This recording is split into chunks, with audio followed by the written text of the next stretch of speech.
The Israeli government says it's expanded its goals in the war on Gaza to include the return of Israeli residents to areas near the border with Lebanon. The hostilities there have forced tens of thousands of people on both sides of the border to leave their homes. There's been escalating conflict between Israel and the Lebanese group Hezbollah since the war on Gaza began. Well, Lebanon continues to be severely affected since Israel's war on Gaza began in October last year. More than 100,000 people have fled villages and towns in southern Lebanon because of these cross-border strikes between the Israeli army and Hezbollah. The UN says at least 149,000 people remain within 10 kilometres of the Blue Line, the United Nations patrolled boundary that separates Israel and the occupied Golan Heights from Lebanon. Let's speak to Alon Pinkas, who's the former Israeli diplomat and chief of staff to former Prime Minister Ehud Barak. He joins us live from Tel Aviv. A warm welcome to you. So there are a few domestic issues I'd like to start with. The internal politics in Israel at the moment, particularly interesting. What do you understand to be the rationale behind these repeated reports in the Israeli media that longtime Defence Minister Yoav Gallant may well be replaced by opposition politician Gideon Sa'ar? Okay, two things, Neve. Always good to be with you, but two things now. Mr. Gallant will not be replaced, but he will be fired if the rumors are true and if the speculation proves to be accurate. He will be summarily fired by Mr. Netanyahu, who many of the viewers may have forgotten, who was already fired, sort of, in March of 2023 amid the constitutional coup that Mr. Netanyahu instigated, but 24 hours or 48 hours later was reinstated. Secondly, Mr. Gideon Sa'ar, aside from the fact that he's completely unqualified to be defense minister, is not really an opposition politician. Yes, he's in the opposition in terms of where he's seated in the Knesset. No, he's not in opposition in terms of substance and policy.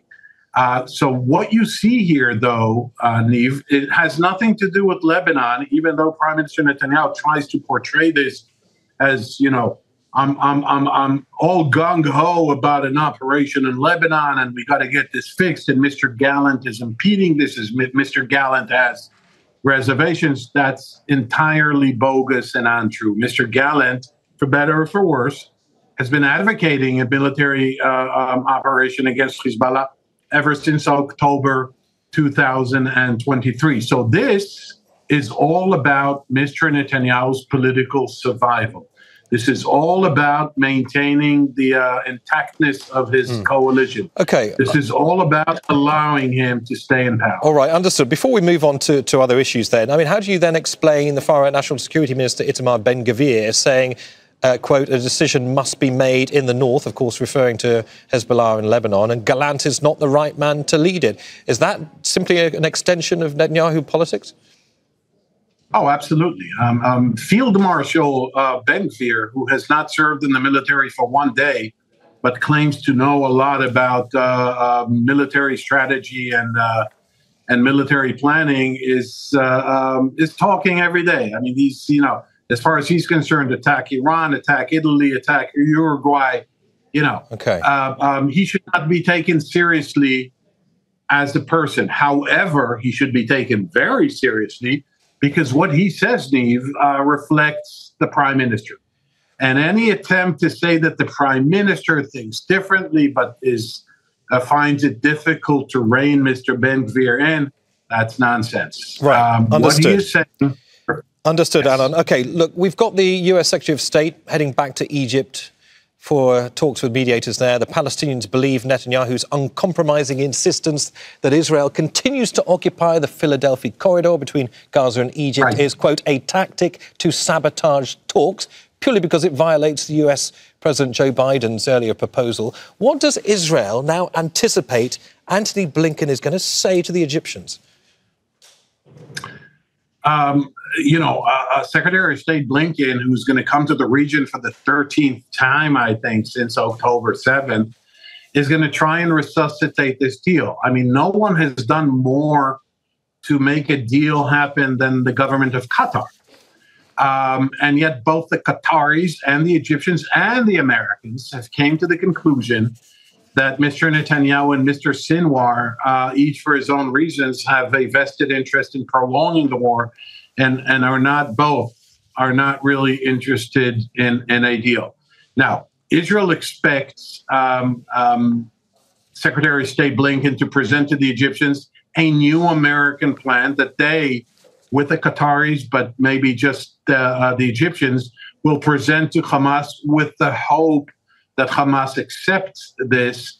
And that includes a clause, Neve, in which Israel maintains only a temporary control of the Philadelphi Corridor.